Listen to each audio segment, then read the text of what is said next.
नमस्कार दोस्तों, आपका स्वागत है मेरे YouTube चैनल एमबीसी सेंटर में। जैसा कि आप देख रहे हैं, कक्षा 8 के लिए सामान्य विज्ञान। कक्षा 8 के लिए सामान्य विज्ञान है नवोदय विद्यालय प्रवेश परीक्षा 2023-24 में जो आपका सिलेबस है मैं बताया हूँ पिछले वीडियो में। उसके अंतर्गत चौथा जो पेपर है हम लोग का अंदर उसके अंतर्गत सामान्य विज्ञान।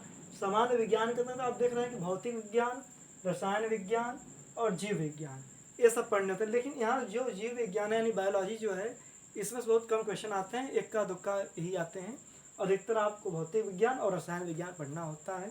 तो आइए हम देखते हैं कि सामान्य विज्ञान में कैसे हम पढ़ेंगे इन सबको। तो हम लोग इसमें से मैं एक पेपर को शुरू कर रहा हूँ, जैसे अलग से इसको मैं शुरू कर रहा हूँ आपको।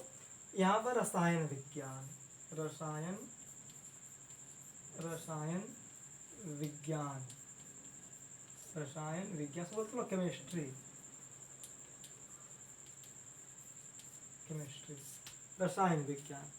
देखिए, आप लोग 8 में जब पढ़े होंगे तो आपको बताया गया होगा कि इलेक्ट्रॉन क्या होते हैं, प्रोटॉन क्या होते हैं, न्यूट्रॉन क्या होते हैं। इन सब के बारे में परिचर्चा की गई होगी कक्षाओं में। यदि नहीं की गई है समझ लीजिए आप बहुत पीछे हैं। अगर जहाँ नहीं पढ़ाया गया है वहाँ पर बहुत आप पीछे हैं, तो आप थोड़ा तैयारी तेज करनी होगी। तैयारी नहीं करनी होगी, तैयारी को तेज करना होगा, तभी शायद आप इसको क्रैक कर पाएंगे। नहीं तो बिना मतलब का ये हो जाएगा। अब मैं झूठे कहूँगा आपसे कि नहीं हो जाएगा, पास हो जाएंगे, ये तो झूठी सांत्वना हुई। तैयारी जिसकी चरम पे रहेगी वही इस परीक्षा क्रैक कर पाएगा। लाखों लोग पेपर देने वाले हैं, हर ज़िले में हज़ारों लोग पेपर देते हैं, हर ज़िले वाइज। एक ब्लॉक से 4-5 लोग 6 लोग का सिलेक्शन होता है केवल। उसमें अगर आपको जाना है तो आपको अधिक से अधिक क्वेश्चन को हल करना होगा, लेकिन बड़ी ईमानदारी पूर्वक। न कि वो सरकारी स्कूल में जैसे जाते हैं हम लोग खा पी के अपना मस्त रहते हैं, तो ऐसे रहेंगे तो फिर पेपर में फ्लॉप हो जाएंगे। तो आइए देखिए हम लोग कैसे देखते हैं, क्या देखते हैं, इसके बारे में जानेंगे हम लोग जानेंगे। एक सूत्र हम जानते हैं केमिस्ट्री में, उसे हम कहते हैं Z बराबर P बराबर E, Z बराबर P बराबर E। जहाँ जो Z है वो परमाणु क्रमांक है, वो परमाणु क्रमांक है। Z जो है वो परमाणु क्रमांक है। P जो है प्रोटॉनों की संख्या है, प्रोटॉनों की संख्या।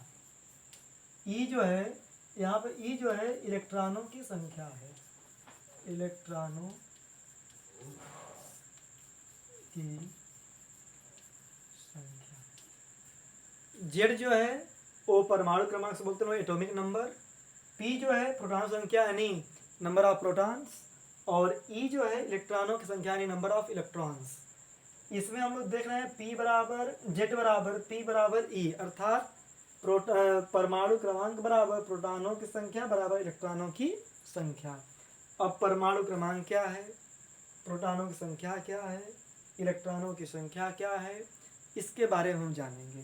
तो पहले आप इसको अपने कापी कलम पर यानी कलम लेकर कापी पर आप इसको पहले नोट कर लीजिए कि Z बराबर P बराबर E, इतना नोट कर लीजिए। इसके बाद बता रहा हूँ मैं आपको परमाणु क्रमांक किसे कहते हैं, परमाणु भार किसे कहते हैं। ये सब जानेंगे ना, तभी आप जान पाएंगे कि ये सब है क्या। ठीक है, तो इसे नोट कर लीजिए, स्क्रीनशॉट ले लीजिए, उसके बाद देखेंगे आगे हम लोग। देखिए, जैसे मैं लिखा हूँ परमाणु क्रमांक, परमाणु क्रमांक। ये परमाणु क्रमांक क्या है, यानी एटॉमिक नंबर क्या है, एटॉमिक नंबर। एटॉमिक नंबर क्या है यानी परमाणु क्रमांक क्या है। तो यहाँ लिखेंगे परिभाषा में हम लोग,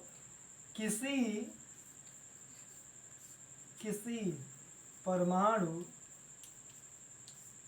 के अंदर उपस्थित इलेक्ट्रॉनों की संख्या को उस परमाणु का परमाणु क्रमांक कहते हैं। मैंने क्या लिखा डिफिनेशन देखिए, किसी परमाणु के अंदर उपस्थित इलेक्ट्रॉनों की संख्या को उस परमाणु का परमाणु क्रमांक कहते हैं। जैसे एग्जांपल देखिए, जैसे मैंने दिया यहाँ पर क्लोरीन लिख दिया, यहाँ दिया 17, मैंने लिख दिया यहाँ पर ऑक्सीजन 8, मैंने दिया यहाँ पर कार्बन 6, मैंने यहाँ लिख दिया कोई और तत्व लिख दिया, जैसे मान लीजिए यहाँ पर लिख दिया हीलियम यहाँ लिख दिया 2, हीलियम मैंने दिया 2 यहाँ पर। अब देख सकते हैं आप कि chlorine, oxygen, carbon, helium, chlorine हो गया, ऑक्सीजन हो गया और कार्बन हो गया, हीलियम हो गया।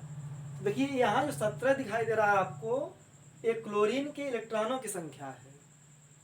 क्लोरीन के अंदर जो आप जब बनाएंगे इलेक्ट्रॉनों का विन्यास, तो उसके अंदर इसका बंटवारा होता है 2, 8, 8, 18, 18, 32 करके, तो उसमें एक व्यवस्था बनती है। तो क्लोरीन के अंदर जो 17 दिया गया है, ये इसके इलेक्ट्रॉनों की संख्या है। 8 जो है इसके इलेक्ट्रॉनों की संख्या है। कार्बन में जो 6 दिया है इसके इलेक्ट्रॉनों की संख्या है। हीलियम में जो 2 दिया वो इसके इलेक्ट्रॉनों की संख्या है। यानी कह सकते हैं क्लोरीन में इलेक्ट्रॉन संख्या कितनी है? 17। ऑक्सीजन में 8, कार्बन में 6, हीलियम में 2।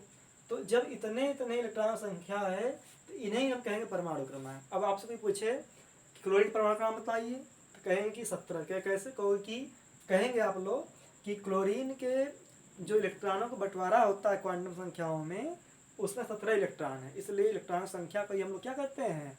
परमाणु क्रमांक कहते हैं। तो इसे हम कहते हैं परमाणु क्रमांक। इसे आप नोट कर लीजिए या इसका स्क्रीनशॉट ले लीजिए। आगे देखिए हम लोग परमाणु भार क्या है।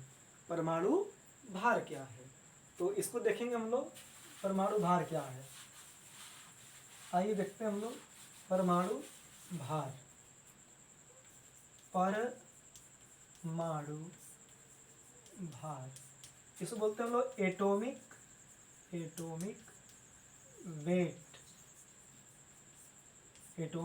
वेट, परमाणु भार। इसकी डिफिनेशन क्या होता है? इसका डिफिनेशन देखिए, किसी परमाणु में उपस्थित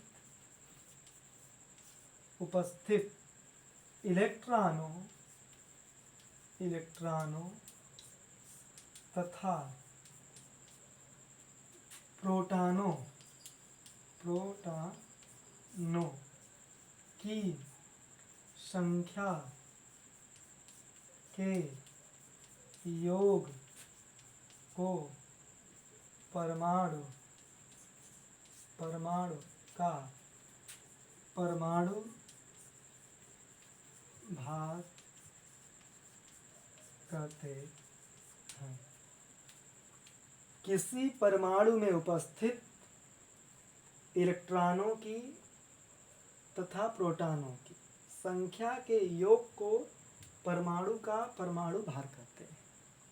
इसे देखिए, जैसे मैं आपसे कहूँ क्लोरीन है यहाँ पर 17 है, एग्जाम्पल दिया गया क्लोरीन 17 है, में का यहाँ से का परमाणु भार बतलाइए, परमाणु भार बताइए।